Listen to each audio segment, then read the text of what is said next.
का पुष्प होता है। देखो आज छोटा है थोड़ा हमारे हाथ में, ये फूल का बेटा है, ठीक है, पूरा फूल नहीं है, ठीक है, फूल का बेटा है छोटा सा। अच्छा दिख रहा है? काहे आस्था वालों दिखाओ तो सही, दिखाओ जरा बाजू में, और थोड़ा सा पास कर दो तो सबको नजर आ जाएगा, ठीक है। शंख पुष्प, अपारिजात भी बोला जाता है, ठीक है। हर हर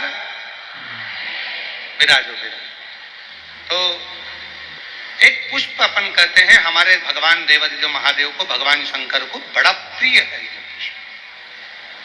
अब किसी से पूछा जाए, आप कह रहे हो कि शंकर भगवान को ये नीला फूल, ये शंख पुष्पी भगवान शिव को इतनी प्रिय क्यों है, भगवान शंकर को इतनी प्रियता क्यों है, कोई से पूछे तो वो बताए या ना बताए पर शिव महापुराण का संवाद कर, कंठ में स्वयं मां जगत जननी ने 10 विद्या में से एक मां को याद किया, और मां तारा का एक स्वरूप मां सरस्वती के रूप में विराजमान हो गया। कंठ में रहने से विष की तपन के कारण, कंठ में रहने से विष की तपन के कारण उनका स्वरूप नीला पड़ गया, और जब उनका स्वरूप नीला पड़ गया तो भगवान देवादिदेव महादेव ने कहा, सुनो पार्वती, संसार के लोग, भूमंडल में रहने वाला यदि कोई भी मानव जिसकी विवेकता, बुद्धि, विचार, सोच, ज्ञान थोड़ा सा भी अगर उसमें कम है तो वो नील सरस्वती का यदि आवाहन करे, मां नील सरस्वती स्तोत्र का पाठ करे, मां नील सरस्वती की स्मरण करे, तो उसकी विवेक, उसकी बुद्धि तीव्र होती है, श्रेष्ठ होती है। और सुनो पार्वती, यदि मान लो कोई मान नील सरस्वती का स्तोत्र का पाठ नहीं कर पाए, आराधना नहीं कर पाए, साधना नहीं कर पाए, स्मरण ना कर पाए, अगर कोई बच्चा एक शंख पुष्पी पुष्प को समर्पित कर कर जलाधारी पर, और एक लोटा जल यदि वो समर्पित करता है और उस जल का आचमन कोई बच्चा नित्य प्रति करता है, तो वो बच्चा धीरे धीरे विद्वत्ता धारण करता ही जाता है। जो याद करता है वो भूलता नहीं। ये मां नील सरस्वती की कथा है। 2 सरस्वती का दर्शन आपको और हमको होता है, 2 सरस्वती का स्मरण आप और हम करते हैं। एक सरस्वती जो स्वयं श्वेत वस्त्र धारण करी है, हंस पर बैठी हैं और बड़े आनंद के साथ में मां सरस्वती का सुंदर स्वरूप है, पर एक सरस्वती ऐसी हैं जो नीला उनका स्वरूप है, और नील सरस्वती के रूप में उनकी पूजन होती है। मां नील सरस्वती महाराज,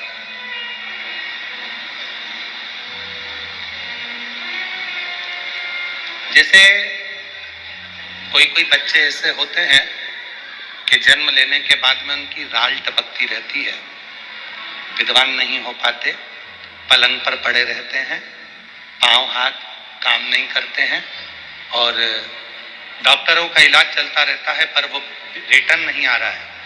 ये इनको बढ़ाओ ना। बच्चों की मुख से राल टपकती रहती है, विद्वत्ता नहीं रहती, माइंड थोड़ा सा कमजोर होता है, और शरीर भी उनका थोड़ा शिथिल रहता है शरीर। तो कई लोग कह देते हैं कि ये बच्चा थोड़ा जल्दी जन्म ले लिया इसलिए ऐसा हो गया, प्रीमेच्योर हो गया, ऐसा हो गया, वैसा हो गया। दवाइयां भी चलती हैं, इलाज भी चलता है, पर उसका कोई लाभ नहीं मिल पाता और वो बच्चा पलंग पर पड़ा रहता है, राल टपकती रहती है, बुद्धि काम नहीं करती। छोटे छोटे भले वो 20 साल का हो गया पर 8-10 साल के बच्चों जैसी उसमें विवेकता होती है, बुद्धि होती है। मेरा निवेदन है उन माताओं से, थोड़ी मेहनत आपको करना पड़ेगी उस बच्चे के लिए। अष्टमी, नवमी और चतुर्दशी 3 तिथियां पकड़ कर रखो। कौन कौन सी? जम के बोलो। अष्टमी, नवमी, चतुर्दशी। ये 3 तिथियां ऐसी हैं, चतुर्दशी अमावस्या की भी और चतुर्दशी पूर्णिमा की।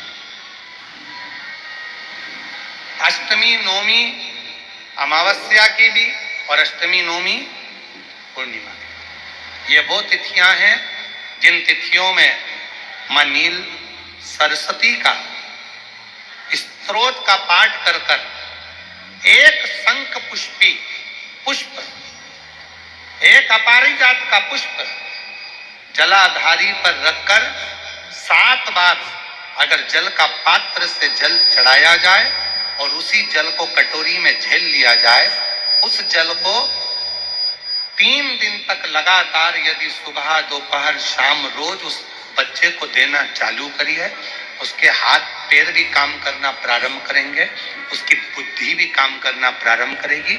जो वो पलंग पर पड़े पड़े राल टपकाता रहता है, उसको लोग कहते हैं कि 18 साल का हो गया और दिमाग केवल 10 साल का है, 5 साल का है, उसमें धीरे धीरे बुद्धि प्रबल होना प्रारंभ हो जाएगी और वो भी एक दिन कार्य करना प्रारंभ करेगी।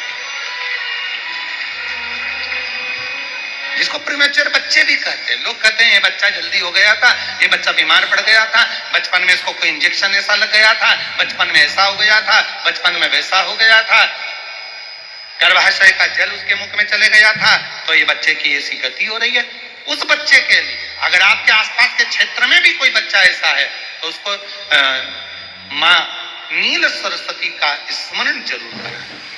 और अगर आप लोगों के पास में मां नील सरस्वती का स्तोत्र का पाठ ना मिले तो प्रयास करिएगा, मोबाइल पर सर्च कर कर मां नील सरस्वती का स्तोत्र भी निकाल सकते हो।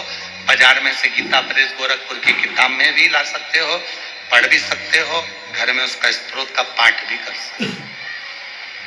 मां नील सरस्वती स्तोत्र का स्मरण और बड़े भाव के साथ करें स्मरण।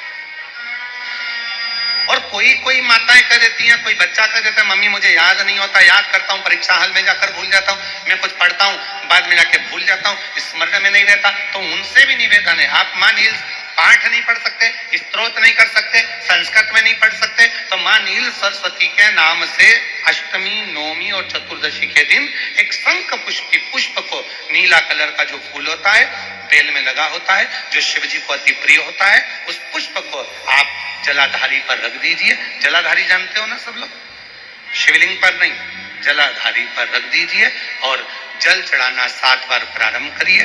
बाबा देव अधिदेव महादेव आपको याददाश्तता में प्रवर करेगा।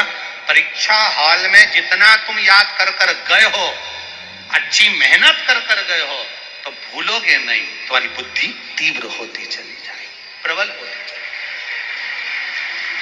अगर आयुर्वेदिक दवाइयां लेते होंगे, आयुर्वेद वालों के पास यदि जाते होंगे, तो वो भी अगर बच्चा पढ़ने में कमजोर है, बुद्धि से कमजोर है, तो उसको शंख पुष्पी की चाय पीने का भी कहते हैं। बाजार में आती होगी शायद, भैया कह रहे हैं कि बाजार में वो चाय भी मिलती है, नीली चाय।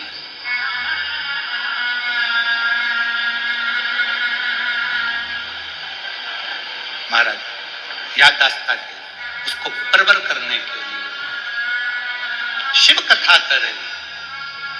कौन सी सरस्वती? जम के बोलो, जम के जरा,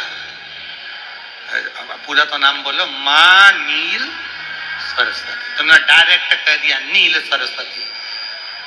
मां कौन लगाएगा? मां है ना अपनी, तो उसका संबोधन पूरा होना चाहिए। कौन सी सरस्वती? मां नील सरस्वती का स्मरण सुख देगा, आनंद देगा। स्मरण सुख देगा। और हम तो यहां तक कहेंगे अपने अपने घर में अगर हो सके तो ये शंख पुष्पी का एक पौधा लगा लो।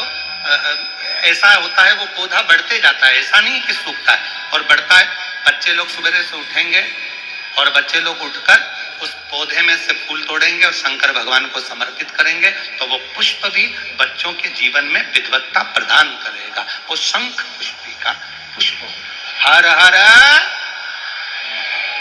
एक